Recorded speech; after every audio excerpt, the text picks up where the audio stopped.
Kijk, dat is een intro. Geef niet toe, dat is een mooie intro. Goedenavond allemaal, welkom all. Het is our very first episode of Distilled Bulls. And my name is Gunther. I'm one of the hosts tonight, but I'm not alone. The next one is Steph. This is Steph. Hi there. He's very quiet tonight. Yeah. And then the other man on the line is Bart. Bart Otterwaarde from Terwaarde. Who are you? Where are you from? I am from the Westlanders. So most people won't understand what I'm saying, but no problem. It's all zebra and pakjes. You're used to that. Steph? Yeah, I'm from the eastern part of Flanders. Well known as one of the whiskey chefs in Belgium. So we are doing whiskey and food pairing and stuff like that. So okay. That's all about me. And together we are the Distilled Bulls. Just so you know, if you don't know me, I'm just a shop owner, a little shop owner in Limburg. It's just like West Flanders. Flanders it's small. Nobody knows it. Nobody wants to be there except me. So tonight our guest is somebody from a fairly new distillery, but we all like him, the distillery, and I presume we will like Peter as well. So please welcome Peter. Hi, Peter. Hi, folks. How's it going? Hi, Peter. Hi, Peter. I hope well. So you're a bit shy at this point. This is their very first episode. So don't be shy, guys. We will do. We will have a chat. So Peter, Boann Distillery. It's fairly young. Yep. But what's it all about? It's Irish. That's the thing everybody knows. It is, yeah. So it's family owned. So I'm one of the co-founders with my father, my sister, my two brothers, and basically we make whiskey and we have a lot of fun while we're doing it.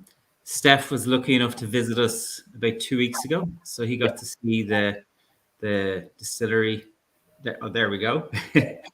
Nice marble floor and shiny fermenters. So that's what we do. I suppose a bit about the family. We've been in the drinks industry for a long time. Previous to our distilling, we would have imported wines and spirits. We would have made soft drinks. We would have made water, like mineral water. And then we've had two breweries, a cidery, pretty much kind of anything in a bottle. We've probably made it. And I suppose now we're focusing on whiskey and cream liqueurs and gin. Okay. Steph, you were mentioning before you have some questions for Peter, just to start off with. Yeah, your name is Cooney. The distillery is Boann. And you're producing or making or selling whiskeys under the name of Whistler. Can you tell me something more about those three names, please? Very well observed. So Cooney is my family name. In Irish, it translates to like the rabbit hunter. So I suppose I'm a bit of a rabbit hunter. Then Boann is the name of our distillery, and that's named after the goddess Boann, who created the Boyne River. So she's one of the two of the Danann. So it's kind of like old Irish Celtic mythology. And so the two of the Danann arrived onto Ireland like magical powers, and she was one of them. And the legend is that she walked around the Well of Wisdom 3 times backwards, and the Boyne River violently erupted and then flowed to the sea. And our distillery is in Drogheda, and Drogheda is at the mouth of the Irish Sea where the Boyne River flows in. So that's our distillery. Everyone kind of said, you probably shouldn't name a distillery after a female because it might be like bad luck. But we were like, well, she's a goddess, so it must be good luck. So that's why we've called our distillery Boann.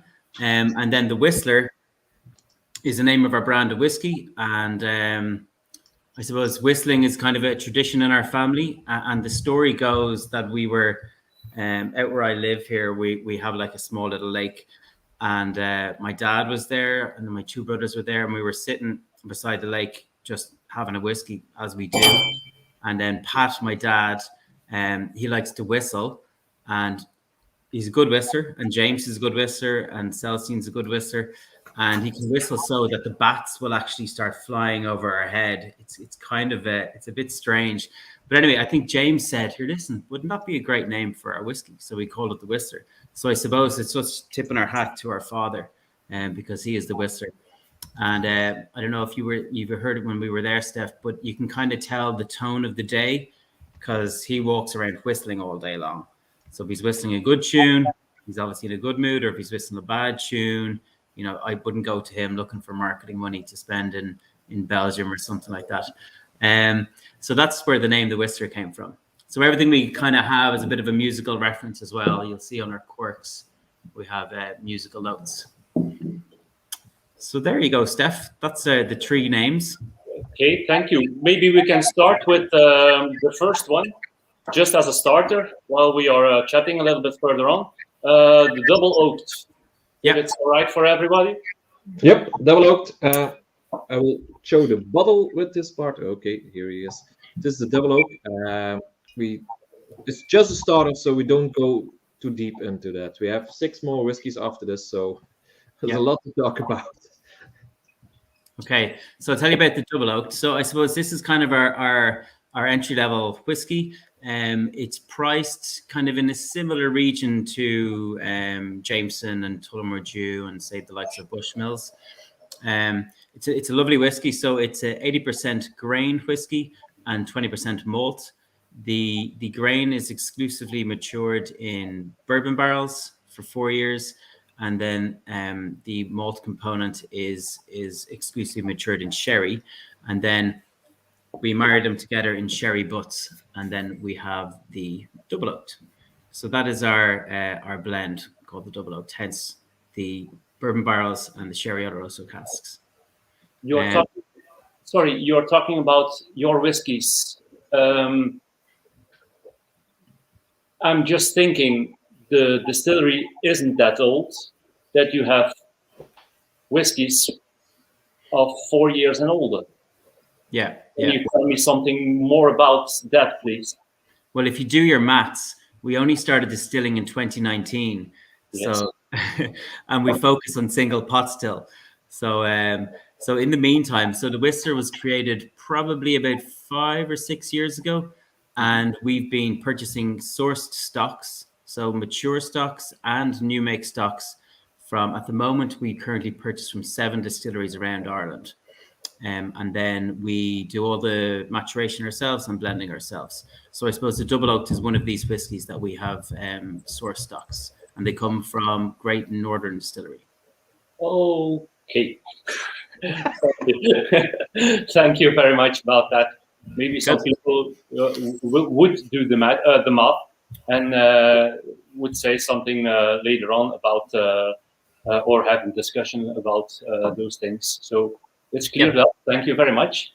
No, it's good. Yeah, and here, listen, we're fully transparent. So our Boann Distillery, when that stock is of age, we'll start blending it into the Whistlers, but then we'll also launch a single pot still whiskey called Boann. So that's our plan. So the Whistler is very much our fun brand. It allows us to do an awful lot of experimentation. And I'm sure as we go through the day or through the evening, you'll see and hear about all the different types of maturation programs that we have under the Whistler brand. Very good. Bart, you wanted to ask something? Yes. To taste the whiskey, of course, you need a glass.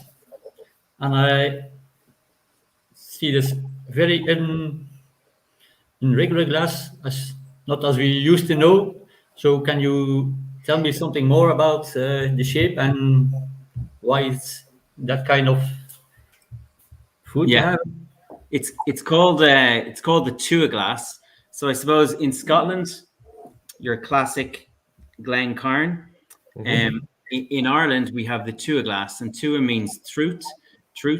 So it's a lovely glass. If you hold it up there and look at the base, I actually don't have one right now. But if you see the base, it's in.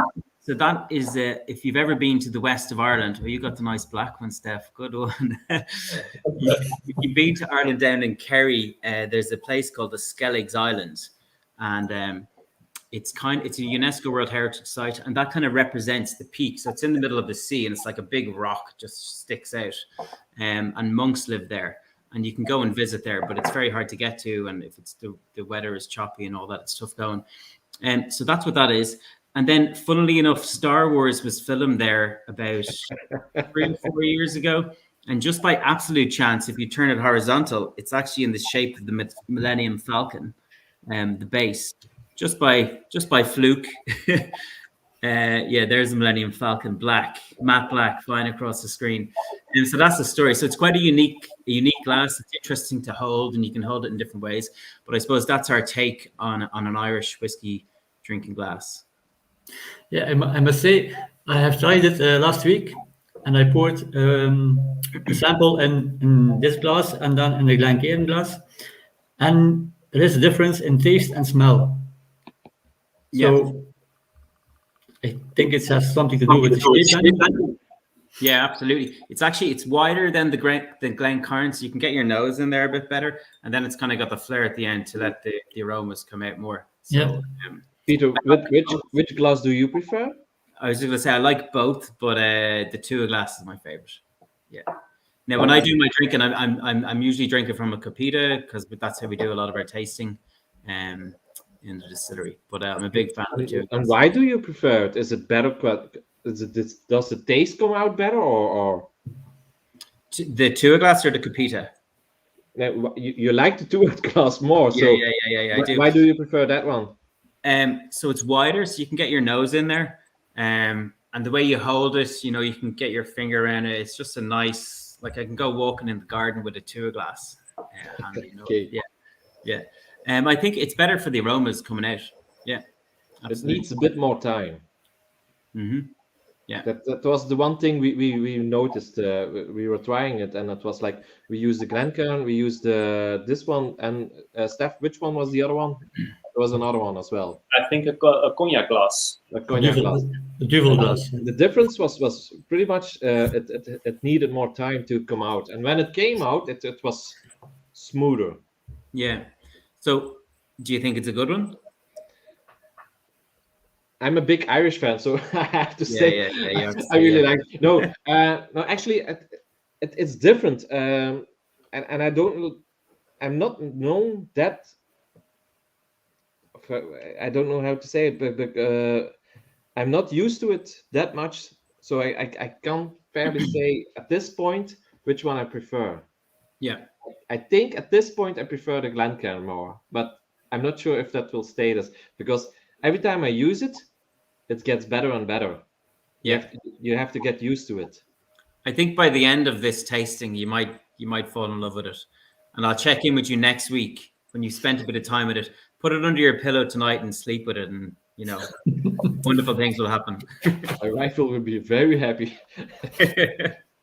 Is it possible with the taste of the double that I have some salted caramel? Yes, absolutely. Yeah, candied orange as well. Yeah, vanilla. Absolutely, lots of bourbon character coming through. Yeah. Ideal for a starter. Yes, indeed.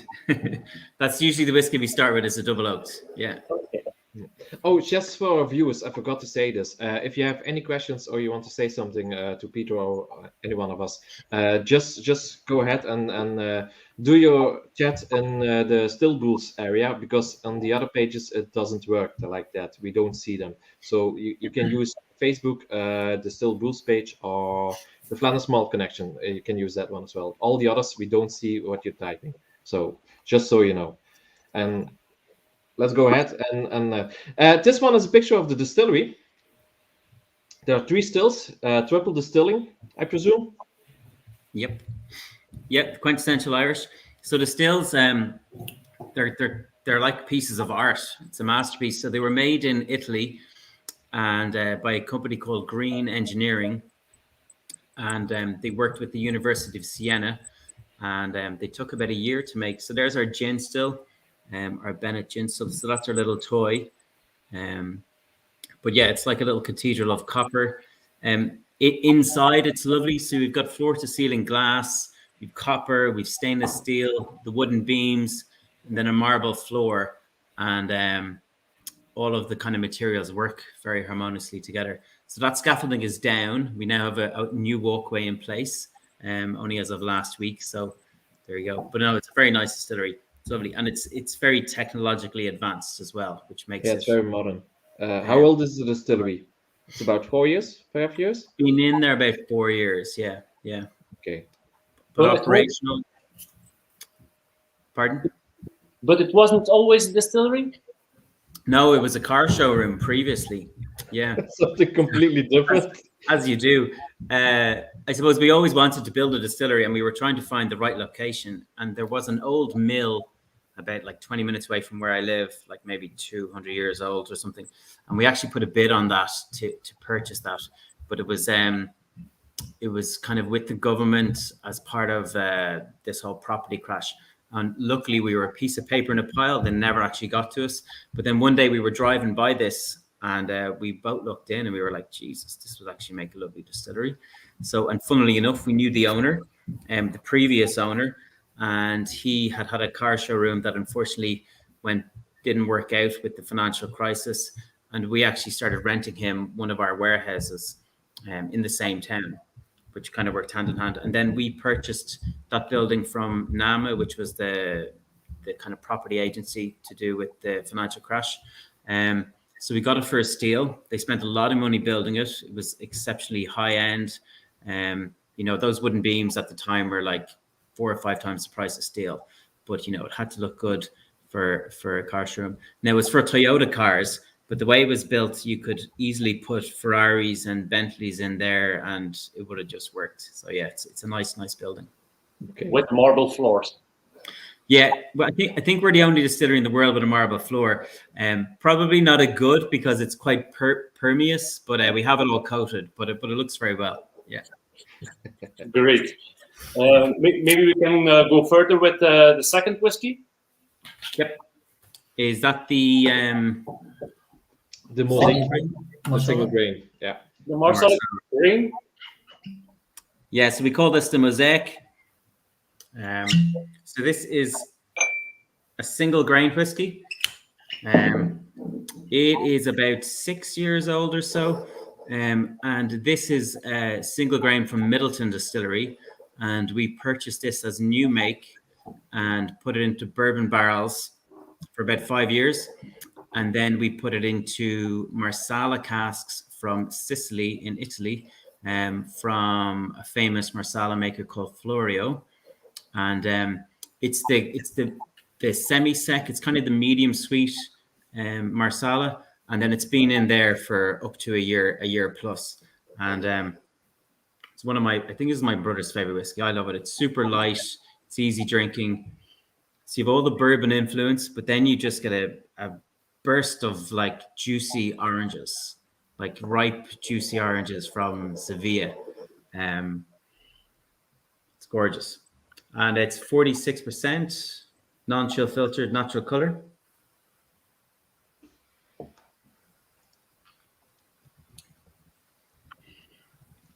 Apricot. I'm just gonna say apricots and peach, honey. But for me, the big note is like juicy oranges. It's like fantastic. Yeah. You were talking about your brother. It's your brother's favorite. He loves it. Yeah. Yeah. So the distillery is family owned. Yep, 100%. Yes. Can you tell something about the functions in the company? I noticed that James was working, and you were drinking with me. That's what we do. Yeah, that's That what sounds we do. bad. He does a bit of drinking as well. We call it R&D, research and drinking. Oh yeah. So we do a bit of that. Yeah. So we're all involved. I suppose in our previous business, we would have all worked together, all in very much so different roles. So I suppose we're not stepping on each other's toes, but we've been doing it for so long that we all kind of get on very well. Like our boardroom meetings can be interesting. They can be heated, to say the least. It wouldn't be your standard, stock listed company. It's a family company, and we say it as it is. So in the role, so my dad, the chief whistler, Pat Cooney, he's the CEO. Then the next in line is my sister, Sally Ann. She kind of looks after our gin production and kind of production in the distillery and marketing. Then my other sister, Celestine, she's a shareholder but doesn't work in the business. She's off in London and Milan, kind of styling photo shoots for the likes of Gucci and Chanel and all that kind of stuff. Then there's me. So there's 5 kids altogether. So I'm in the middle. So I've got the middle child syndrome. Not too sure what that means, but I'm told I have it. So I look after the export sales and kind of the pulling the whiskies together and blending and a bit of everything. Then my other brother, Paddy, looks after domestic sales. And then my other James, he's finance. And this is the one that he likes. He's also a good whistler. Yes. Yeah. You do a lot of whistling during the tasting. Yes, he does all of that. Yeah. So at the end, it's like a harmony. Yeah. It's all good. But this whiskey I love, and the label is really, really intricate. I don't know if you can see it there, but our designer spent like a summer in Sicily. And, you know, for him, Sicily is like, you know, great food, but then all of the mosaics all over Sicily. I haven't been myself, but it's certainly going to be on my list. So it's a very nice eye-catching label as well. So that's where the name came from. Very nice smell and very good taste. If we are talking about the taste, what do you think about whiskey and foods or whiskey in cocktails and stuff like that? Yeah, I suppose for me personally, I like drinking whiskey neat. So we sell a lot of whiskey in America, and they're all about the cocktails. So, you know, they like to start the day with cocktails. For this one, what would this one work with? God, I don't know. You have a lot of oranges and orange zest also in them.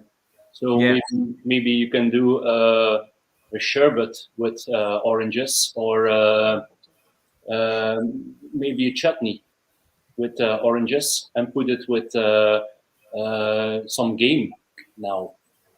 Some game. That's interesting. So I'm going to Belgium on Sunday. Yes. for weekend. So am I going to call over to your restaurant for an orange sherbet pairing with the mosaic? That would be nice. We can pick something out, yeah. Yeah. And what kind of game are you thinking? Like pheasants or boar? It's too early for pheasants, isn't it? Yeah, I think pheasant will be quite right, because it's a very delicate flavor in the pheasants, not with more extreme game like boar or something that has more taste in it. So you have to mix it together. How long would you hang your pheasant for? How long? Yeah. I would not marinate it. I would inject it. Okay. Interesting. Yeah. Okay. I'll come over on Sunday. You can visit the Narrewaard as well. You can make the same thing, but slightly different. Okay. So you will be in Ghent during the festival. I will indeed. Yeah, I'm flying in on Saturday, so I'll be there all day Saturday and all day Sunday. Okay. So hopefully I'll get to meet lots of you Belgian folk and have a whiskey with you.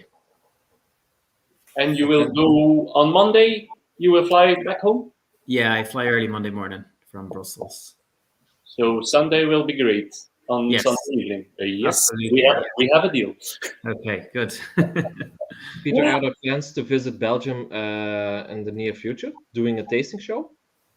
Will I have a chance?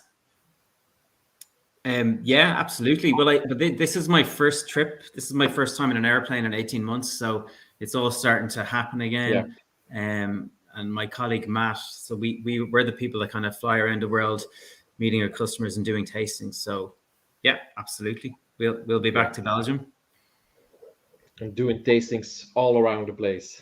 Yes. I think after Belgium, there's a show in Amsterdam called The Art of Drinks. I'm going to that, and then there's one, The Hague whiskey show is quite a famous one. Yeah, in the church. Yeah. And then I've got one in Budapest in November. So we're getting busy, and we're delighted about it to be back meeting people. And there's only so much virtual stuff you can do. You got to have face to face, you know. So Some viewers are getting excited. See you there. good. I'm very Okay. excited. Yeah. And I can imagine that because it's we have to talk about COVID at this point.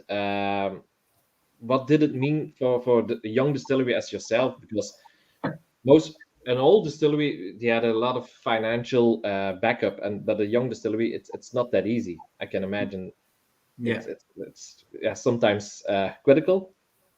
Yeah, absolutely. Well, I suppose, to be honest, we were COVID has been very good for us. Like, it's terrible to say that, but we've been very, very busy. And the fact that we're considered an essential service as part of the food and beverage supply chain, we were allowed to operate. So, you know, we had lockdowns where you couldn't go beyond 5 kilometers of your house.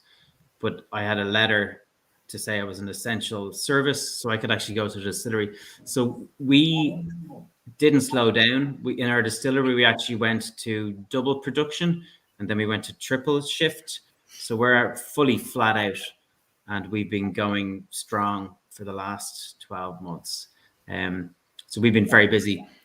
Luckily, we have another business where we make a lot of cream liqueur, and that's been very busy as well. And that kind of has funded us laying down stock, because I'm sure, as you all know, laying down stock is expensive business. So thankfully, at least we have another business that allows us to do that. So we've been very busy, thank God. You were talking about your cream liqueur. Yep. I've tasted it last week, and it's very fresh and very light. It's not like a normal liqueur that you have made from whiskey. Yeah, it's a bit of a special one. So we've been making cream liqueur for about 25 years. And when we went to make the Whistler Irish cream, we kind of said, you know what, let's just break all the rules. So we did. It's 20% ABV. Most cream liqueurs are like 15 to 17. We've used single pot still whiskey and new make single pot still from our distillery, whereas most cream liqueurs use single grain. And then the butterfat content is about 17.5%, whereas other cream liqueurs are like 12.5. So everything was just pushed to the absolute extreme. And I love it. I think it's fantastic. And is saying the cream liqueur is very addictive. She has a problem. Yeah, good. So we make a lot of cream liqueur. We have another brand called Mary's, and last year or the year before, it won the world's best cream. So I'm hoping the Whistler cream next year will take that mantle. Yeah. You're talking about the cream, but the Irish, the Whistler Irish honey. I really like the stuff, and I'm not too keen on sweetness, but that sweetness is way too much, and way too much, so it gets back to good. Yeah, no, it's a good one. We're not tasting the honey tonight, no. No. Yeah, strictly whiskey. But it's a honey whiskey liqueur. That's a great one. So where I live here, we've got orchards. We have like 10,000 apples, and my mom has, I think, about 500,000 honeybees. So we have a lot of honey, and we use the honey in making the Whistler Irish honey, and we also use it in both of our gins as well. So talking about your orchids, maybe we can taste number 3. It's about Calvados, I think. Yeah, sounds good. So we also make apple brandy, which is, I suppose, the Calvados version of Irish apple brandy. So I think you guys have the batch 1. Yep, it's batch 1. Lovely. And then I have batch 2 as well, which has just recently been released. That's actually en route to Belgium. It's collected today. So it's an interesting one. So we collaborate with a very famous Calvados house called Chateau de Broye. They've been making Calvados for a long time, and we do lots of other projects with them as well. But a bit about this whiskey. Let me pour.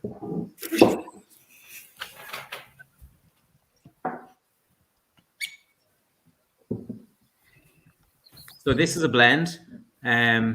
it's 65% bourbon matured single grain, and then 35% bourbon matured single malt, and then we marry them together in Calvados casks.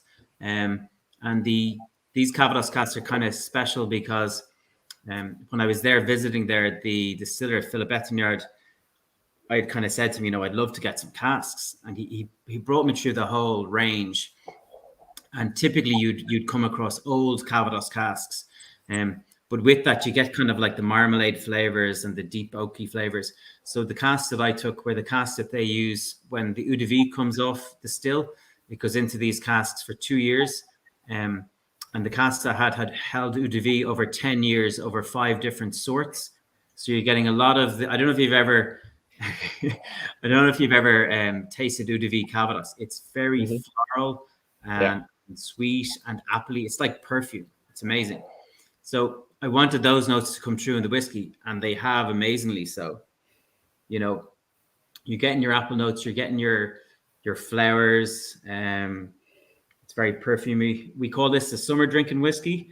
It's light and gorgeous. You've got some baked apple in there. So I'm a big fan of this Calvados. Peter, you mentioned before you bought all the barrels with an island, but all the finishes happened in the distillery itself, in your distillery, I mean. Yes. Yeah, okay. Yeah. And who's doing it? Is that the master distiller? To be honest, it's myself, Michael Walsh, the distiller, and then Matt Healy, my colleague in exports. Yeah, so the three of us kind of pair in, and we sit around and come up with wonderful plans and taste a lot of whiskies. Yeah, because you have a very strong team. Because Matt is famous in Ireland and a little bit in our country, because I'm a big fan of him. As his podcast anyway. It's Spot Stilled, and the master distiller of your distillery was the youngest master distiller in Ireland, if I'm right. Yeah. Now he's getting a bit older. Like he's now 31, but I think he probably still is the youngest. Yeah. He used to work at Dingle, if I'm right. He did indeed. So he was at Dingle at the start. He was at Dingle at the start and came to us. So he actually came up to visit Matt one day. And just 1 second, my dog's trying to come in. For the viewers later on, Bart will tell us something more about West Flemish English. Sorry, that's my dog, Boo. Boo, yeah. Is your dog with you now? Let me see. There he is. Oh. Hungarian Vizsla. Very well behaved. It's better than ours. My dog is sleeping next door and he's snoring. Good. So going back to Michael. So basically, Matt does his pot stills. He's kind of a whiskey blogger on the side. And he invited Michael up. And Michael got a tour, had a look around, and was like, Jesus Christ, I have to come and work here. Because he saw the stills, he saw the technology, and I suppose he could visualize what it could be and what it could do into the future. And that was it. And he pretty much, he came up to work for us. Now, he went traveling for a couple of months just to sow the wild seeds. And then he came back to work for us. And he's been with us, obviously, since the start. But we've achieved an awful lot since then. And one of the big things, I suppose, is we commissioned on pot still. And we won the world's best new make about 6 months ago, up against hundreds of distilleries from around the world. And then we did another project. I think, Steph, we kind of talked about it. We did a vintage mash bill project. I could spend hours talking about that. That's absolutely fascinating. We can touch on it later. And then also Steph tasted it. We have a heavy and a light version of our distillate. So we've got reflux coils in our stills, and that allows us to, I suppose, create 3 distillates from the one mash by using the technology of our stills. And Michael would have been a big proponent of that. And he's just saying, in 10 years' time, I'll have tripled the blending capacity. Is it difficult to tell something more about the nanotechnology that you use? Yeah, we can talk about it. So we're the only whiskey distillery in the world with nanotechnology, and in the neck and the line arm of the stills, they're kind of coated to a nano level of copper. And I kind of explain to people that, say, if you're flying over the Alps and you look down, you've got a bird's eye view and you just see peaks and troughs everywhere. So that's what it's kind of looking like if you take a nano microscope and look in the inside of the neck of the line arm. There's peaks and troughs. So when the vapors are distilled, the alcohol vapors go over the neck and line arm first. So they come in contact with the copper 6 times more than a standard still. And that basically means that you take out a lot of the unwanted compounds. And kind of, as everyone knows, the more copper contact you have, the cleaner spirit you're going to get. And I think that was a big proponent in helping us win the world's best new make. And I remember the day we first started distilling that Michael was amazed at how clean the spirit was. Yeah.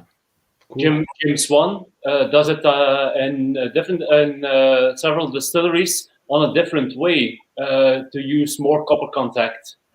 Is there a particular reason why you can do it with the nanotechnology in the neck, and some or all the other ones like Scotland, the Scottish distilleries can't do it?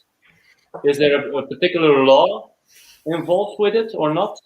No, none at all. How does Jim Swan do it? He goes from a low wine, and he puts it in 2 spirit stills to make more contact, or 2 condensers. That's one of the things he does. But the most, the thing that you are doing, put it in the neck. I think it's cheaper and an easier way to do it. Yeah, well, you get 6 times more. So I think if you're doing 2 stills, you're only getting twice more. So I hadn't heard of that. Yeah. So the company Green Engineering, everything they do is kind of sustainably focused, and they work with the University of Siena to develop this, and it's a patented technology. So there's a rum distillery in Barbados called Foursquare that use the same stills, and they're probably the most decorated rum distillery in the world. And there's also a Raki and a Grappa distillery. And they also made the Bombay Sapphire stills. I don't know if you've seen those stills in Laverstock in England. Yep. Okay, thank you. Okay, time for our next whiskey. It's my favorite, I have to say. It's a stout finish. Imperial stout. I'm curious. Why did you did a stout cask finish? Because it's not that common. There are a few distillers we are doing it. It's not because we're doing this tasting, but it's this one of my favorites up till now. So good. And you mentioned before the show started, the batch 2 will be better than this one. So I'm curious about batch 2. Yeah. So this is an interesting whiskey as well. So we used to have a brewery beside our distillery called Boann Brewhouse. We brewed a lot of great beers, and one of the beers that we brewed was an Imperial Stout, and we brewed it to about 9.8%. Absolutely delicious. And then we used our sherry casks to mature the beer for about a year. And that beer actually went on to win Ireland's best beer at a beer show probably about 4 years ago or 3 years ago. So naturally, because I was playing around with whiskies, I wanted to try and do an Imperial Stout cask finish whiskey. And the first attempt was a disaster. Basically, I left the casks with the beer in it for a bit too long, and the beer acetified, so I couldn't use the casks. And so I had to wait another year, essentially, because I had to wait for the beer to go again. And then the second time, I was definitely going to get it right. So the day we disgorged the casks, they were filled with whiskey the exact same day. So there was no chance of any bacterial infection getting in. And then the blend. So we'd done the Oloroso sherry cask and we'd done the Calvados cask finish, and they're both 65% grain, 35% malt. And basically, Michael Walsh had just started with us, And I kind of gave him this project. I was like, listen, you have a shot at, putting the blend together. So I gave him all the whiskeys that we had. And one of the whiskeys that we had was called wheat whiskey from West Cork. Not many people know about it. And it's kind of used as a blending component. And you'd maybe add like 5% or 2% just to add a bit of mouthfeel. It's quite a savory kind of taste profile. So he went like absolutely wild and came back with a blend where it was 50% wheat whiskey, 30% malt, and 20% grain. And we said here, listen, we'll just give it a spin. And it did. And it worked amazingly well because the wheat whiskey really lends to the beer notes. So you have a lot of the chocolate, the coffee, the mocha, and it just works really well with the casks. And so that blend would have been finished in the cask for about a year. And then that created the Imperial Stout cask finish. Yeah. But I know for a fact you're a big beer lover. What are your thoughts about this whiskey? Bart? Oh, okay. Oh, sorry, it's not in Flemish. Dan Barte. Well, you have the taste of the beer, and then, like you said, the chocolate comes through. Mm-hmm. Some bitterness, some cacao maybe. Yeah, cocoa nibs. we say it's Ireland's driest whiskey.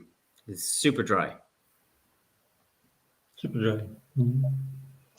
Yeah, it's quite different. Yeah. I tasted it next to the. Can I mention it? The other distillery from Dublin. They have a stout cask as well. From Cork or Dublin? No, Dublin. Dublin, okay. I tried it with next to the West Cork. Yep. As well, and for me personally, yours is the best one for me. Yeah, I agree. And that's into the wheat whiskey edition, which I wouldn't have done, but Michael thought it was a great idea, so we went with it. Right. Can I get a discount now because I liked it that much? Absolutely, yeah. We have a question, by the way. Thomas asking, is the current Irish whiskey boom causing a saturation in the future?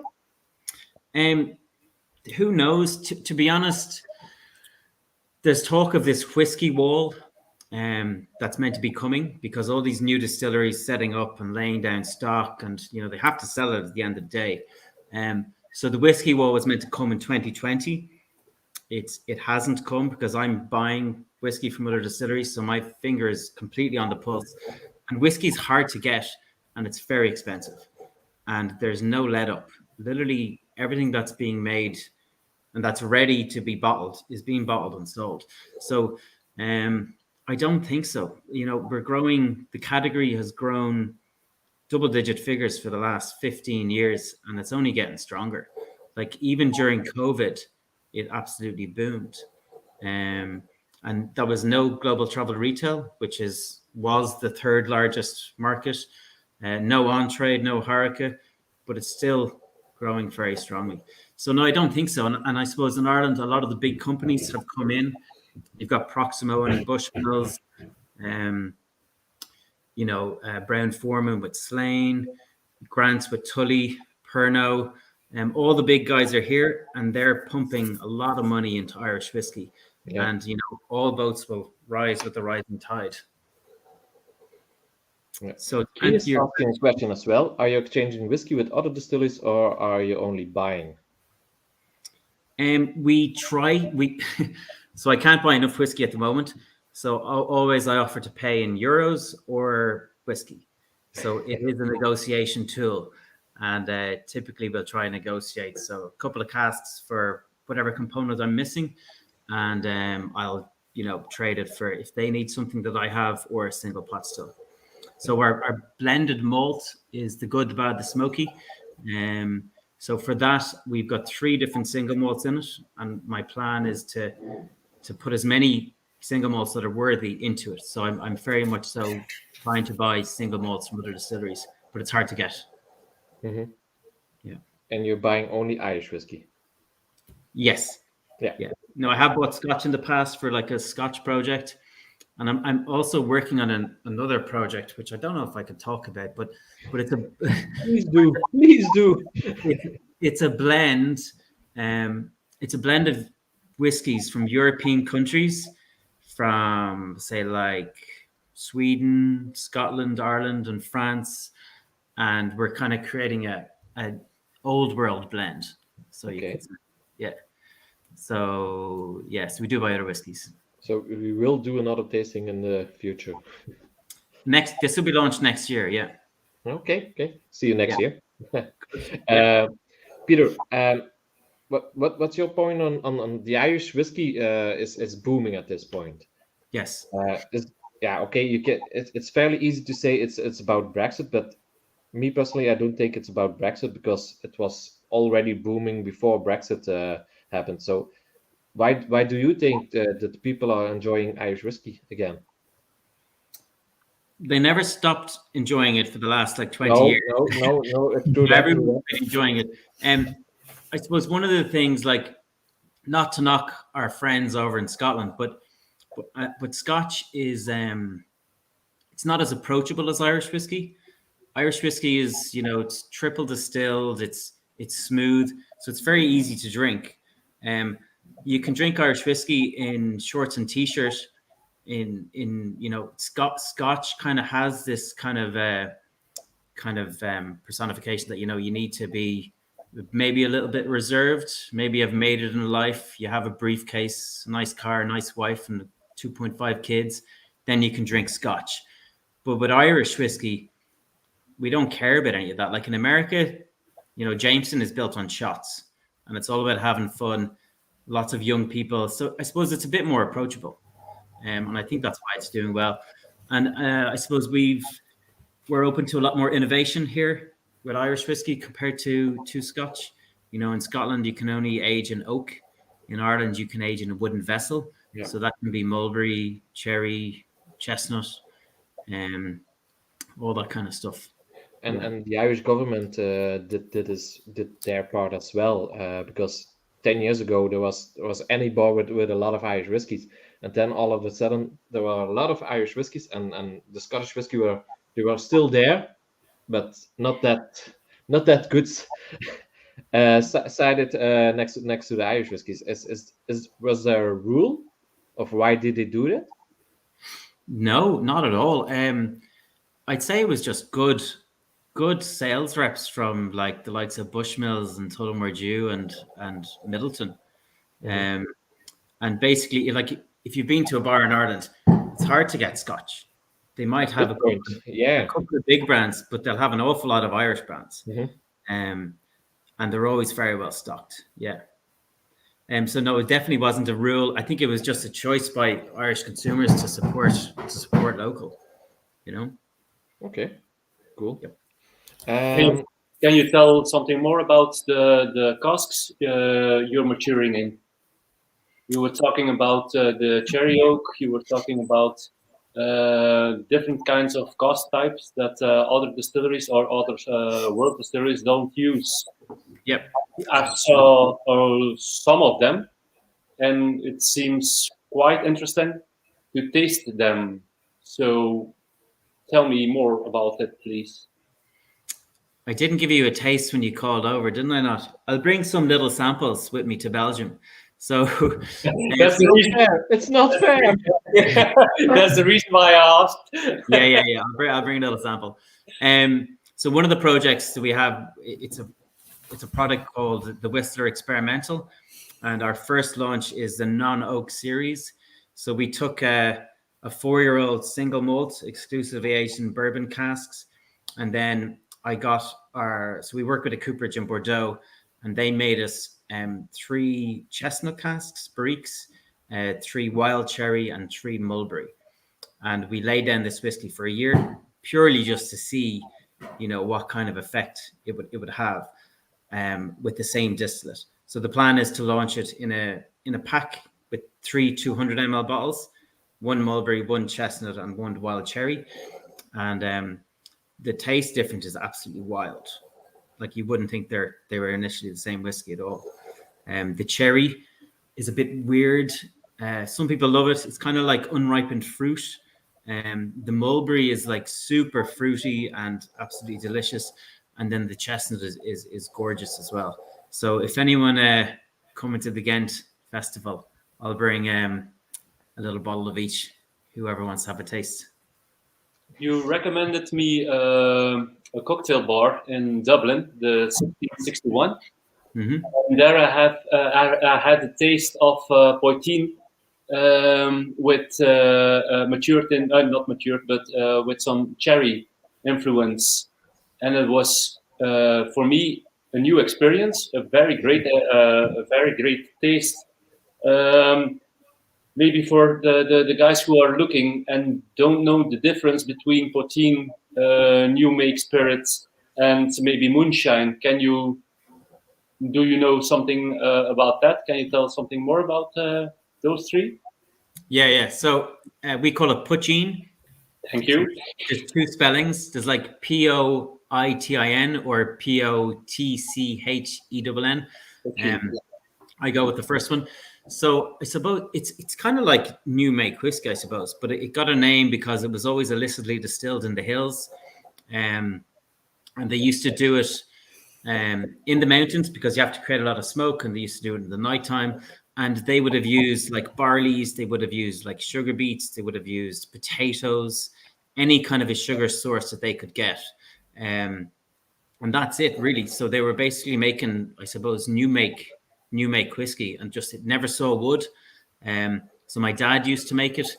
He always tells the story that some gentleman arrived from the country on his bicycle, and he came in to his mom to say he fixes things, and he ended up fixing something out in the farmyard, and he ended up staying for like 3 years. You know, he just came to fix one thing, but on his bicycle was a toolbox, and in the toolbox were the tools that he could then build a still to make poitín. So they used to make poitín in their kitchen, and Dad always tells a story that to do their cuts, they would make their cut, and then they'd throw the the first faints into the fire, and there'd be a big flame up.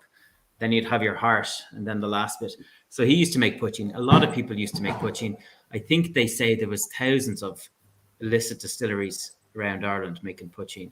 And you can rub it into your joints. Helps with arthritis. And when you have a cold, you make a hot poitín. My dad has made me many hot poitíns. It's quite sweet. It's delicious, but and it would always be in a reused Jameson bottle or a reused kind of Scotch bottle. The label would be a bit scratched off, and you know it was poitín. but every house in Ireland has a bottle of poitín hidden somewhere. Yeah.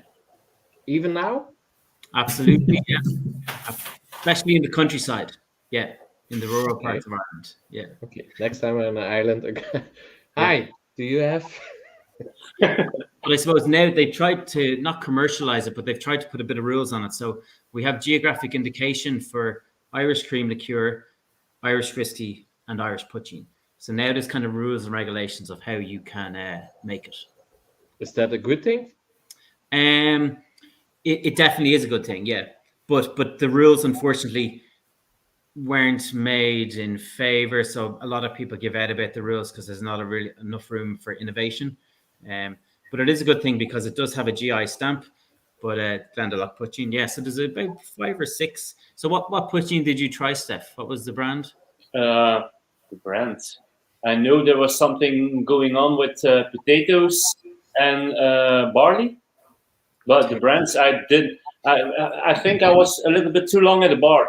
Yeah. I tried one last week. My friend Benny gave me one. I don't know how to pronounce it, but it's Missile. I don't know. Mickle. Yeah, Mickle from Galway. Yeah, he's very good. So he one of his botanicals is bog bean, which kind of grows in the bog, and he's got a great kind of heritage story. Like, so his grandfather or great grandfather was a big poitín maker, and he's kind of carried on the tradition. Yeah. Lovely stuff, though. Yeah. It's a big thing in Ireland. Yep. But is this commercial interesting for the other countries? Because on the mainland we don't know poitín. Maybe one or two. Yeah, like they're trying, but it's hard. it's like creating a new category. You know, you need to put a lot of money behind it, and unfortunately, there's not a lot of money behind it. Yeah. Okay. Will it take off? I'm not sure. Don't know. Hope so. Peter, we're trying the next whiskey. It's if I'm right, the Oloroso, I think. Yeah, lovely. So before you move on, this is batch 2. The label's slightly different, and we collaborated with O'Hara's Brewery. O'Hara's, yes, there he is. Yeah. So you'll like that, and that is on its route to Belgium. So what's the next whiskey we're going to go for? The Oloroso. About batch 2, when will it be available in Belgium? It was collected today on a truck, so next week. Okay. I know Johan is not watching, but I will send him a message later on. Yeah. But you were talking about the Oloroso before, so I'm giving the word. It's all up to you.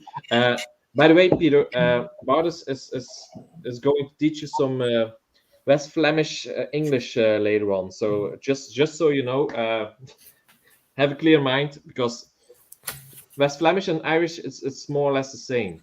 Oh, Yes, okay. you already have spoken some West Flemish words this evening, but you didn't know it.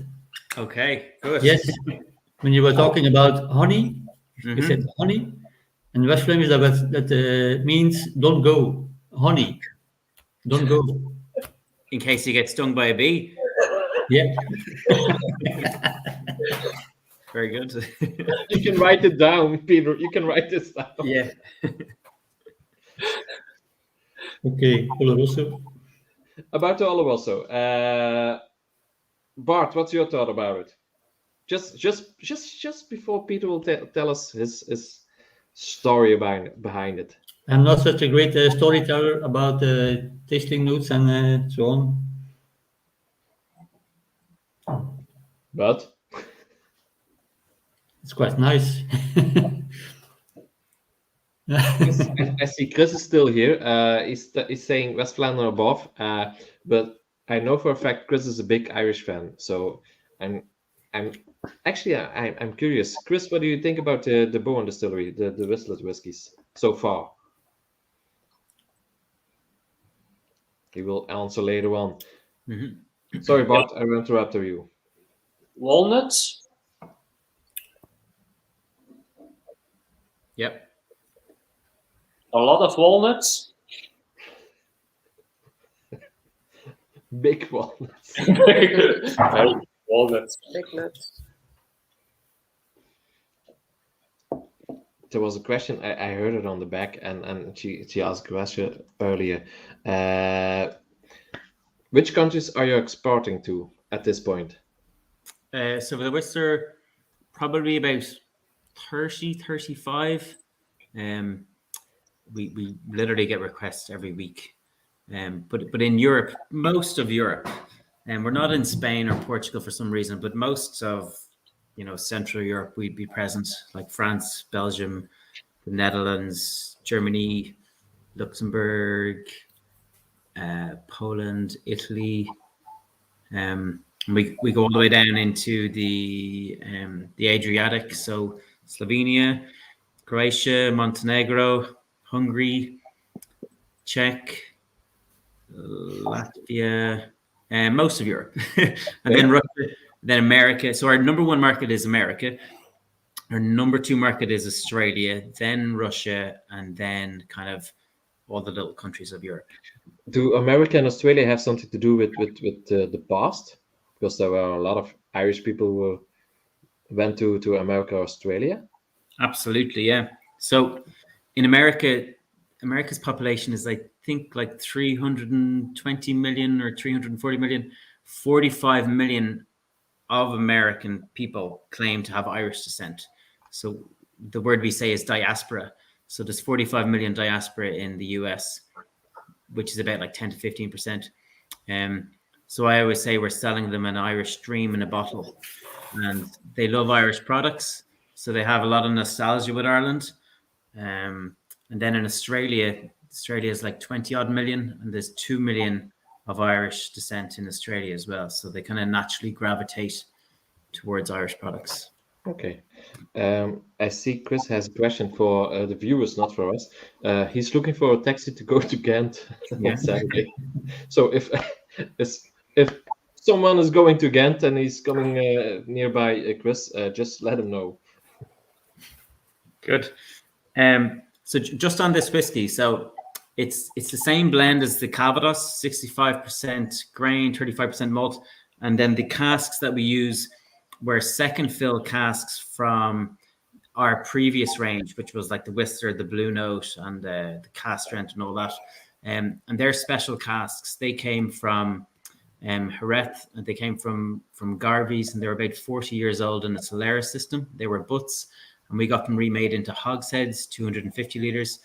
And so they probably spent about 2 years with this single malt, and then the second fill was this blend. Okay. Yeah. And most of your products are batches. How many bottles are in a batch? So we probably do it by cask. It depends. So I'm kind of bottling to order. So if America came in for, say, 300 cases of one product, so I would disgorge maybe 10 casks, and we do a number of cases for the US, a number of cases for Europe, and say a number of cases for Australia. So it's typically 10 to 20 casks for each batch. Yeah. Okay. So each time you do that, we have to test every single cask. There's a lot of blending and kind of moving stuff around. So it's not as simple as just dumping a cask and sticking it in a bottle. There's a lot more behind the scenes. Sales-wise, is there a difference between America and, for example, Europe or Australia? Yeah, well, so in America is 750 ml bottles, and then Australia and Europe are 700 mls. Yeah, but I mean, is there some bottle they prefer more than the others, and on the mainland, for example, the PX and something like that? Or is that more or less the same?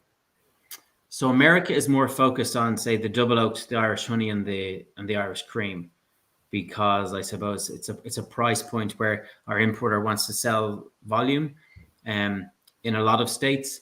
And then a lot of our specialized whiskey, so the cask finish series and the single malts and the single grain, would be in the kind of specialized retailers where it's kind of hand sold. And then in Australia, we strictly work with Dan Murphy's. I don't know if you've ever been to Australia. The Dan Murphy's off licenses are absolutely stunning. They're like the best in the world. And it's very much hand selling. So the staff are really well educated, and they can kind of, you go in there, you're looking for one bottle of whiskey, you'll probably walk out with 5. So they're very good salespeople, but they could tell you the right stuff. And then in Europe, it's a good mix, but mainly the higher end stuff in Europe. Yeah.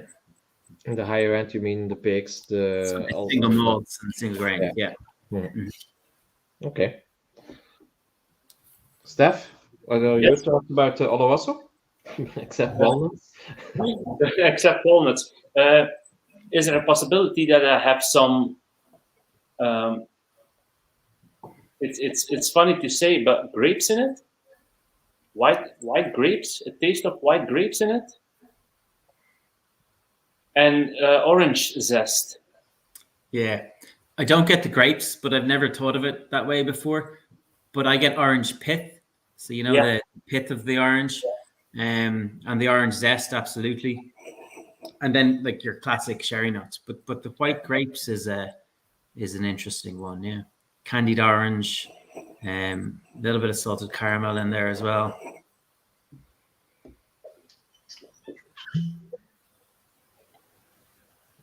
I think it's time for some schooling. Bart, Yes. it's time you teach Peter some West Flemish again. Just so he knows what to say next week.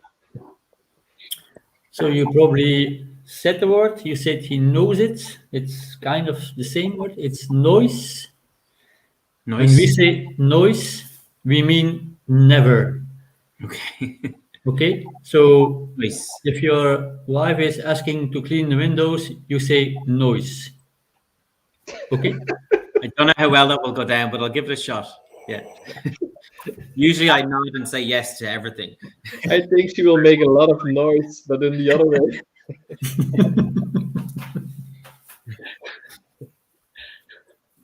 They always say from Limburg. I'm from Limburg. It's the other province, and they always say we talk a little bit slower and we think a bit slower. But but then somebody is talking to somebody from West Flanders, and it's like that's completely different. There's a lot of noise. Yeah. So would Ghent be more of the kind of the Dutch or the Flemish side?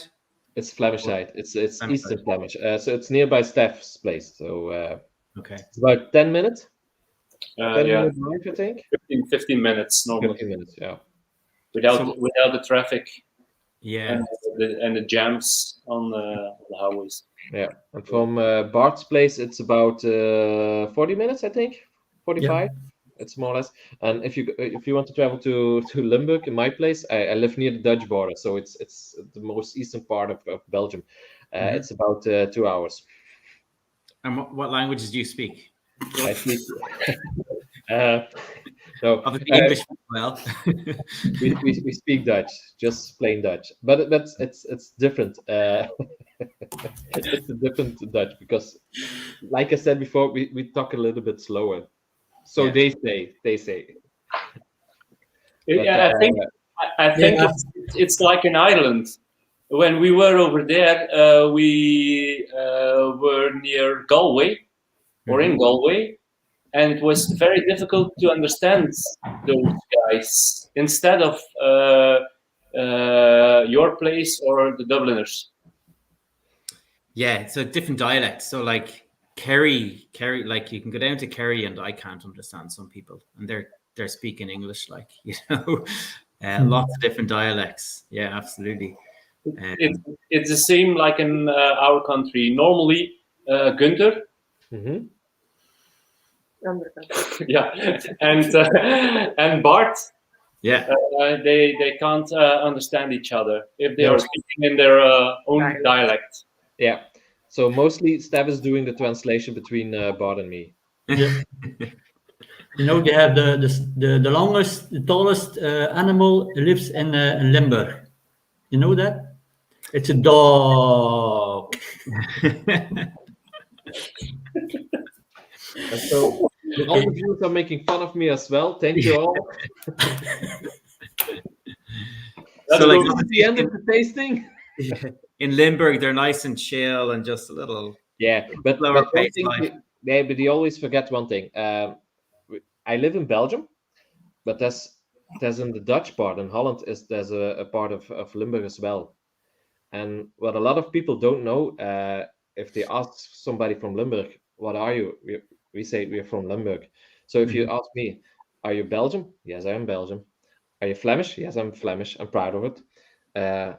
Are you from Limburg? Yeah, I'm very proud of it. But there's one thing they always forget. We are twice as big because the Dutch part and the Flemish part, if something happens, they always stick together. Mm-hmm. They There used you to go. be together in the old days. There was one part, so we get stripped. So we have quite some good bands. We were singing in Limburgs as well. Bart knows them already at this point, but he's so jealous he doesn't accept it. But if you ever come to Limburg, I will make sure you hear about it. Good. And is the border like straight through the city? Is it the border where like you can walk in one house to the front door? At some places it is. Yeah. Okay. Yeah. Crazy border lines. Yeah. Yeah. Now in COVID times, it was very strange because, like I said, I live near the border. So if I drive to Holland, it's about 5-minute drive, and if I want to go to another part, it's about 10-minute drive. So, but it wasn't allowed to go to Holland, so it was I had to drive all the other way to go to a store. Yeah. Because I wasn't allowed to go to Holland at that point. So Hilarious. strange things. An island is different because it's an island. It's an island, so you don't go anywhere except Northern Ireland. Yeah, Northern Ireland's a bit odd. But one day we will be united, hopefully. Hopefully. Yeah. I hope so too. So up to the next whiskey, I think it's the Bodega. Bodega. Mm-hmm.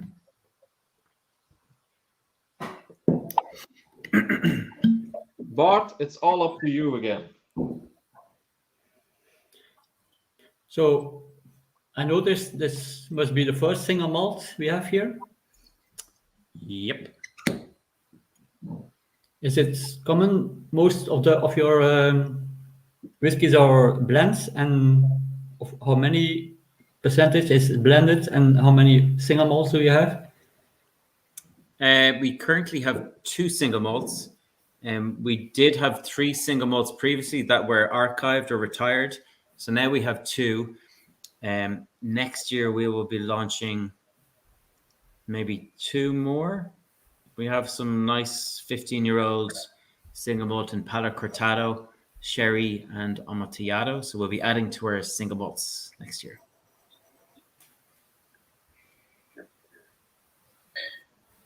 And you're going to have to hang on and wait for a single pot still. That's going to be very special. I'm curious about that one. When it comes of age, yeah. Chris is sending it, and I'm not trying to read it because I know that would sound terrible. But what's he writing here? God of Mahagot. Okay, can you translate it? Thank you. That's all. Pretty much, yeah. God of Mahagot. Yeah. Well Thank said. you. Thank you. Yeah, thank you. God of Mahagot. I wasn't. Yeah, I thought he was saying something completely different, something big. He's got a bit of Irish. Fair play. So this single malt is we call it bodega cask. So it's exclusively matured in Oloroso butts for 5 years. And yeah, the label kind of represents, the inside of a bodega with the kind of vaulted ceilings. But it's an interesting one for me. I just get a huge amount of tobacco and leather. I think of like horse riding saddles. It's quite a unique Oloroso sherry finished whiskey, whereas a lot of them would have been matured in bourbon and then finished in Oloroso, whereas this has been 100% Oloroso Spanish oak butts.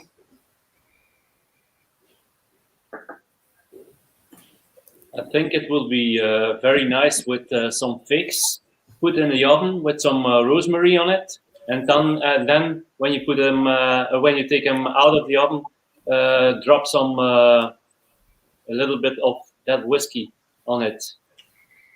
Amazing! You're making me hungry. Roasted figs, yeah, sprig of rosemary, and a touch of bodega single malt. That sounds fantastic. I think it will be nice. So cask maturing is very important for you. How important is the way of distilling? I'm thinking about the barley you are using, the yeast you are using, water. Yeah. Very important.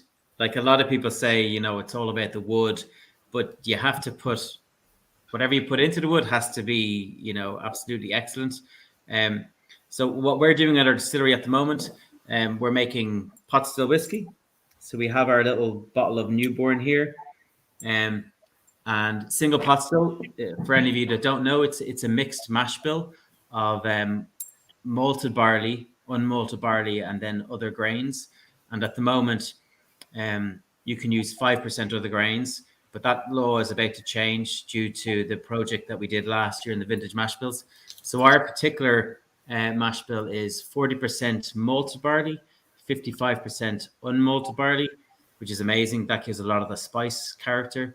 And then 3.75% oats, and then 1.25% rye. So that's our current mash bill. It's very unique. That's the mash bill that won the world's best. And I suppose we've done a lot of experimentation with mash bills. We've probably distilled over 20 different mash bills. And we did a lot of that with the vintage mash bill project. So we're very much hanging our hat on different types of mash bills. And then the yeast. So we've 3 different yeast strains. We have a specific yeast. We also do a small bit of single malt for continuation of the Whistler. So we have a different yeast strain for that. And then we have a different yeast strain for our current mash bill.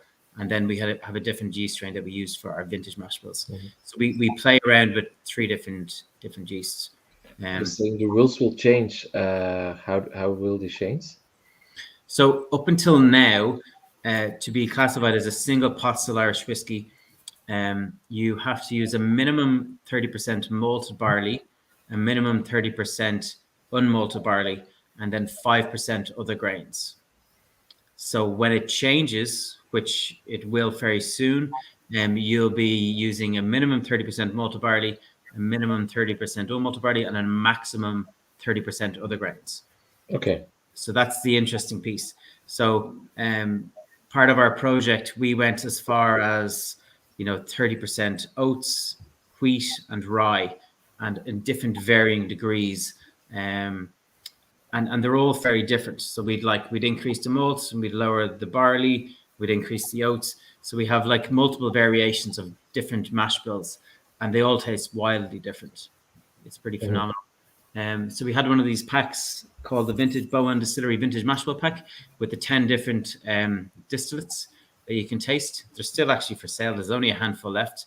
Did you get to see that, Steph, when you were over, the Vintage Mash Bill Pack? Yeah. Nice. So a little piece of history. Yeah.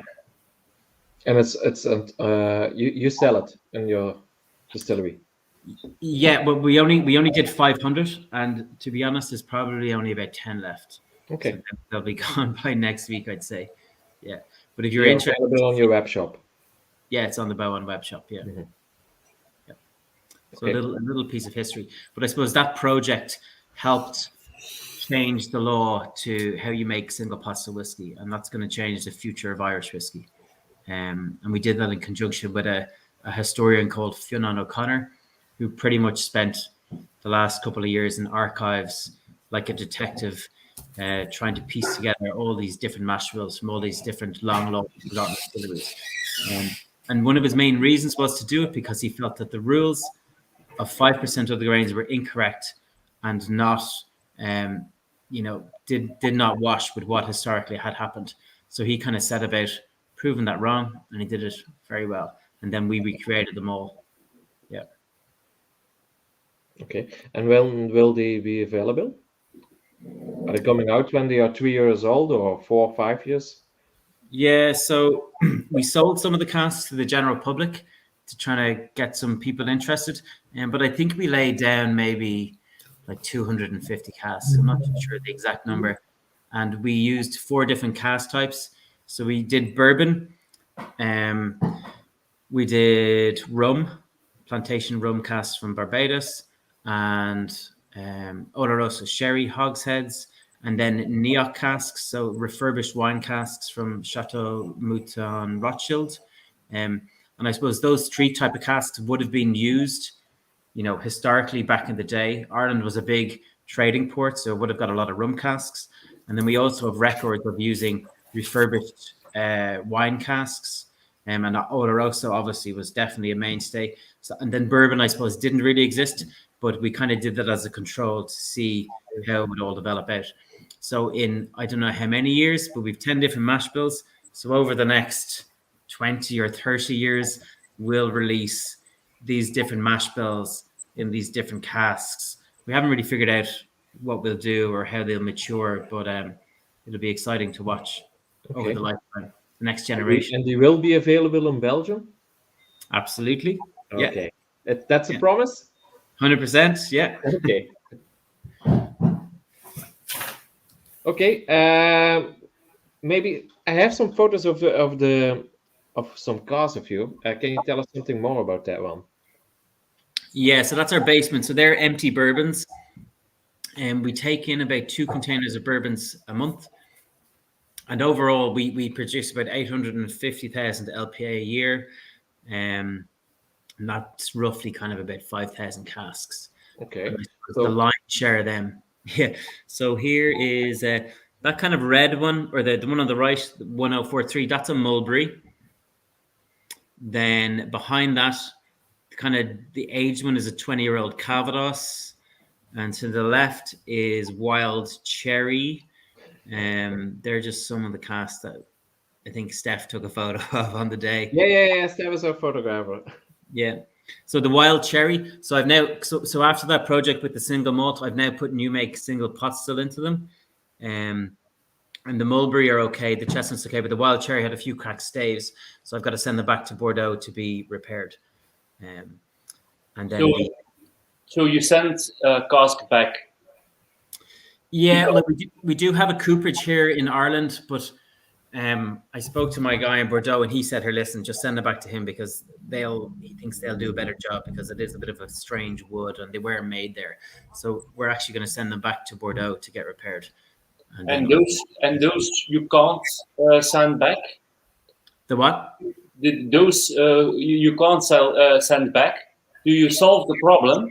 Do you have a deal with the barbecue guys? Oh yeah, yeah. So we're doing a collaboration with a barbecue kind of company up the road. We're going to make a hot sauce with our good, the bad, the smoky, peated quarter cask blended malt. And he's gonna make wood chips out of the Islay casks as well. Yeah. So we haven't kicked it off yet, but it'll be interesting. So next time when you're over, Steph, or I'll send you a bottle of our good, the bad, the smoky hot sauce. I will come and get it in Ireland. Good. Maybe that will be better. Yeah.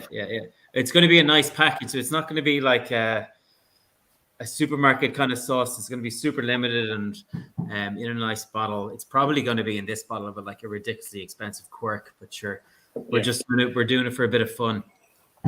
Great, Great to hear. Peter, we were talking all evening about Boann Distillery, but what's the main difference between your distillery and the other Irish distilleries? Is there a main difference? There is. First and foremost, I suppose we're family owned. You know, there's no multinational in here telling us what to do. So we do what we want to do. We're very technologically advanced with our nanotech, our reflux coils. Another thing we didn't touch on is our subcoolers. So when the vapors go through our shell and tube condensers, we take off the spirit at about 10 degrees, whereas without that, you'd normally be like 25 degrees Celsius. So that helps lock in a lot of the flavor compounds. And I suppose we're focusing on mash bills and we're focusing on single pot still. That's one of the big differences compared to everyone else. And when we were building the distillery, we wanted to do single pot still. So we have all the right equipment to allow us to do that. And I think what we've done over the last 2 years has proven that we're doing it very well. A lot of the other new distilleries went to Scotland for their stills, and they know how to make single malt exceptionally well, but they mightn't have the right kit for making single pot still. So not knocking anybody, but you do need certain pieces of equipment to allow you to extract all the sugars from the unmalted barley and the other grains as well. Yeah. It's called a mash conversion vessel. We're talking about Boann Distillery within 10 years. Where will you be? Not you, but the distillery. Yeah, a big player. I'll still be there. So we'll have a single. So a lot of our malts will be blended into our Whistler product. The Whistler product will always buy from other distilleries to add the different levels of complexity. Boann will be a single pot still whiskey. I don't know when it will be ready. 7 is a good number for pot still. It could be ready sooner, but like we're not in a rush.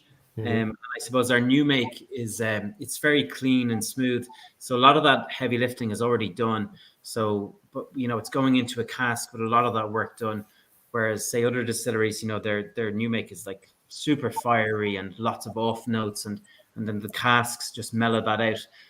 So I believe that a lot of that heavy lifting has been done, and it will mature a lot quicker.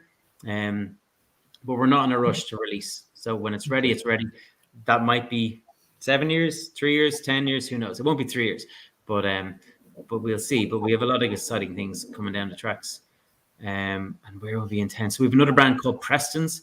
So the last distillery or the last blender in Scotland was a company called Preston's, and they used to get Jameson whiskey from the Jameson distillery, and they used to mature it, kind of like what we do with the Whistler. They used to mature it and bond it in Drogheda. And in 1968, that closed down. And that was the last kind of whiskey company to leave Drogheda, where our distillery is. So out of the vintage mash bills that we did, there was 10, but the secret one was mash bill 11, which was the same mash bill that John Jameson would have made, that would have been laid down in Drogheda. So we've also recreated that. So that's another whiskey brand that will come out. And part of our sustainability initiative, that family live about 10 minutes from here in a farm called Swainstown Farm. They've been there for maybe 400 or 500 years. And we're planting oak trees on their farm. It's part of a kind of a rewilding initiative. So we're planting about 2,000 oak trees a year. And in return, there's a big oak tree there that's about 800 years old. And it's kind of on its last legs. So the owner has kind of promised it to me. And we're going to make Irish oak barrels and then age the Preston's whiskey in the Preston's Irish oak from the farm. So that's one of the other projects that we're doing. Big plans. Big plans, yeah. And then, but in 10 years, it's a long way away. It really is. But I think when you're making whiskey, it's patience. It's slow. It catches up on you fast. Like I lay down casks 2 years ago, and you go like, Jesus, that was fast, you know. But typically we tend to forget about them. But no, the whiskey world is fantastic. Okay, cool. Yeah. We're going to the last whiskey of this evening. It's the most fancy name, the PX I Love You. It's a good one, yeah. I have to ask, why this name? So myself and Matt, we share the same office with my brother Paddy. So it's like the three sales guys in the office, you know, just coming up with ideas and constantly just throwing stuff out there. And basically, he just came in one day and he says, you know, I had an epiphany. And an epiphany is when you discover something great in your head. And he said, and we were thinking of a name for it. And we love sherry and we love PX. And he basically said, hey, listen, I have it. I know what it is. PX, I love you. And that was it. So that's where the name. It had nothing to do with the movie? Nothing at all. No. Okay. But I suppose, like, when I was young growing up, so I met my wife when I was like 12. Okay, not my wife, my girlfriend. I was with her when I was 12. But I used to always sign off, you know, P.S. I love you as a letter. So it's not because of the movie. It's just a done thing. If you're writing letters to people, you'd always have a P.S. in there and a little short note. So it kind of worked very fittingly, and that's kind of where we got it from. That's the same thing we have together. When we're talking about our still bills, we always end with P.S. I love you. Especially Bart, he's always writing that. Yeah. Good. Yeah, so it's nothing to do with the movie. It's purely because we love PX and the name is great. And like on the label, I don't know if you can see, but it's very graphic in the sense that there's a physical heart, like it's a real heart, and there's a hand, and then there's two arrows piercing the heart and hand, and there's drips of blood coming off the arrow. So, you know, you're not going to get that in the P.S. I Love You movie. So not at all. And then here you have the rays. They represent the rays of Jerez. And then the two arrows represent Spanish oak and American oak. So there's a lot of meaning in there. And what did we say? A kiss for the angels share. Yeah, it's a beautiful label. So PX, I love you. So this is about 6 years old, about 5 years in matured in bourbon casks, and then about a year plus in PX hogsheads. And it's quite the PX bomb. You know, there's an awful lot of PX going on there. Part you were mentioning before, you especially like this one at the Bodega Cas. Yeah. Why? Flavors, personal opinion. Yeah. Why you love more peaks than Oloroso? Personal. It's more sweet. Yeah. Sweetness. It's a nice sweetness. It's not dry. You have no dry finish.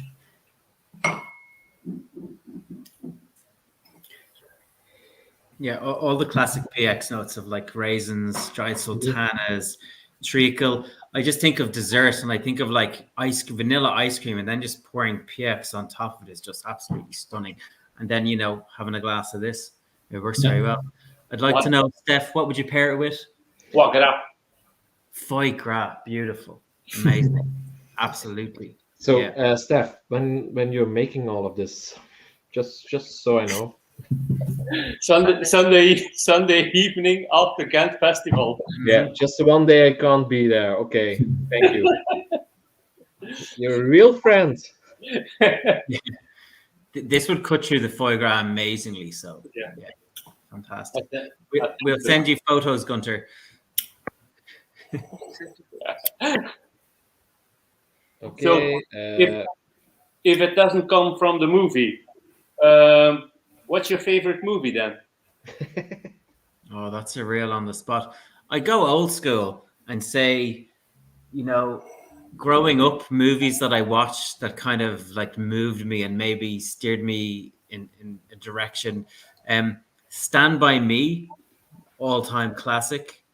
The Lost Boys with like vampires. Woo! Yeah, I know. It's out there. It's a good one. What else is good? They're up there with my favorites. I love the old school movie. The Goonies. Oh, yeah. Just brilliant. So you're from late 70s, early 80s. So I was born in 81, so I'm an 80s child. Yeah. So in Ireland, that was when the baby boom happened. So the funny thing, like the Pope came to Ireland, and like funnily, if like so in Ireland, condoms were only legalized in like fucking 1990 or something crazy like that, and that's why Irish families are so big. So the Pope came to Ireland. Everyone was really religious, and you couldn't buy condoms anyway. So everyone was having like 7 or 8 kids, So I grew up in that era where there was loads of kids just having so much fun. Now, on average, people have like 2 or 3 kids. Sounds funny. Lots of kids and so much fun. Yeah. Well, I'm from a family of 5. My mom is from a family of 11. My dad's from a family of 9. And growing up in big families is brilliant. It's great. So when the Pope wanted to revisit the Ireland again in the 90s, everybody said no. Too much children. Too many children, yeah. Favorite beer? Oh, okay. It can't be Belgian. Fuck. Okay. Well, it's up there. So Orville is up there as one of my all-time favorites. West 11 as well. Fantastic. I like IPAs. My favorite beer. I used to have a brewery, so like I'm very deep into beer. Saison de Pont, fantastic. Pliny the Elder from California, it's double IPA. I could go on for Pliny the Elder. The Elder, yeah. Who is it? Oh, goes. Yeah, I'm a fan, absolutely. I'm looking forward to going to Bent and actually trying some good beers as well. Sunday. Yes, absolutely. Favorite music? No, favorite band. Favorite band, yeah. Irish. Irish. Oh Jesus, lads, it's tough. I'll talk. Okay, not Irish. Not Irish. Very funny. So that's why all Irish people making poutine soup for the big family parties. Yeah, absolutely. The Doors, Jimi Hendrix. It's before your time. Pardon? It's before your time. It is. Yeah, I like the old school stuff. Yeah. And then as an Irish band, like you two are absolutely fantastic. Who else do we have? They really put me on the spot here. There's so much great music coming out of Ireland. Yeah. Favorite whiskey? Irish whiskey to start off. Okay. Obviously, I'm going to say one of my whiskeys. But no. Not other than mine. I've been having a bit. So we bottle for James and Redbreast. So I've been having a bit of the Redbreast 15. It's absolutely fantastic. Mhm. Favorite Irish whiskey, probably Powers John's Lane 12-year-old. I can agree with that one. Stunning. And I like Non-Irish? different non-Irish.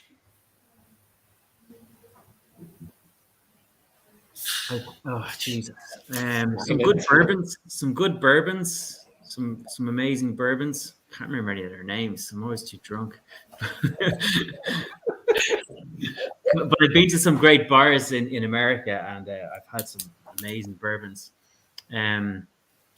Another Irish one that I tried, which was really interesting, was the new Rowan Co. whiskey, where they've actually aged elongated bungs in the cask. So you have like a bourbon barrel, and then they have 5 bungs which are like this long inside the cask, and they're made of a wood called suko or suki or suko. I can't remember. It's a Japanese wood, and that taste is absolutely wild. I'd never had anything like it before in my life, and I was like seriously interested. So I'm going to buy a bottle of that. Yeah. So I like the innovation piece, and I suppose there's more Irish distilleries do more innovation with different flavors and all that. So I'm very excited about that. Great. Yep. So Peter, sorry. Do you You know can a go lot ahead. of famous? Do you know a Pardon? lot of famous people? Do I know a lot of famous Actors, people? for example. Probably. So like Bono's from Ireland. Like you could just bump into Bono walking down the street. Who else? But do you know him personally? No, not so much.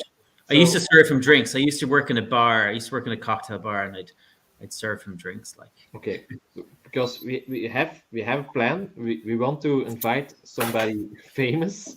We have a few people we were thinking about, but we are looking for somebody famous. So if you know somebody, just bring us in contact. They only have to sing or act, or they don't know anything about whiskey. That's not necessary. We don't know anything about whiskey as well. So yeah, we just do onto like the show just for shits and giggles. yeah, something like that. Graham McTavish, Sam Eugene from the Outlander, maybe. Don't know. I'll put my thinking cap on. I'm sure we can get some famous Irish people. A lot of famous people love coming to Ireland because Irish people don't really care if you're famous or not. No, And you can get along with your life and not be chased by paparazzi. I noticed that every time I'm in Ireland, nobody talks to me. Except to the bar. Except to the bar Yeah. later on. That's the same for famous people. Absolutely. So, Peter, we're at the end of our very first show. So I hope you enjoyed it. I think we enjoyed it ourselves. So thank you for joining us. And just so you know, on February I'm coming over to Ireland. So I'm making sure I'm visiting the distillery as well. Great. So it will be on February 18th, if I'm right. The night before is Dropkick Murphys in Dublin. So I've heard a lot about this. Yeah. I might even go to that gig as well. Yeah. Okay, can you give me a ride? Sure. No problem. We'll look after you. Okay. That's a date. No, thank you very much. Is there something you want to say to the viewers? Just do they have to come to Ghent, or just is there something coming out in the near future they have to buy of something else? So we will leave you to it. We will talk to you at the end of the show. So you have the last word. So we will say goodbye to the viewers. Bart, is there anything you want to say? No, thank you. No, I'm off. Steph? Geen West-Vlaams? Bart? Geen West-Vlaams? Geen dit maar. Dan gaan we over naar Limburg. Ja. Nee, voor mij gewoon dank u wel allemaal voor het kijken. Volgende uitzending, trouwens, even tussendoor, is blijven in Ierland.